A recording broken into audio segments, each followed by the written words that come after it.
Star Fox started as a demo that Argonaut Software used to convince Nintendo to fund a chip that did not exist yet. The British developer had been making 3D games for home computers since 1986, and in 1990, programmer Jez Sans showed Nintendo a prototype called NES Glider, a simple polygonal flight game running on actual NES hardware. Nintendo was impressed but suggested working on the upcoming Super Famicom instead. San then made the argument that this was the absolute best the hardware could do without custom silicon, and Nintendo agreed to fund an entirely new processor. The chip was built by Argonaut-hired engineers and codenamed Mario, a backronym for mathematical Argonaut, rotation, and input-output. Nintendo eventually renamed it the Super FX chip. The development team joked that the Super Nintendo was just a box to hold it.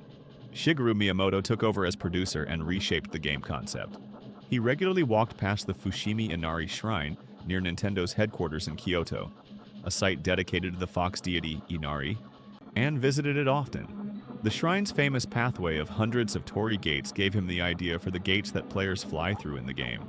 Miyamoto also decided the characters had to be animals rather than humans, and chose a fox specifically because of the shrine's associations. The bird, hare, and toad companions came from Japanese folklore, and in the case of Slippy, from a staff member who used a toad as his personal mascot.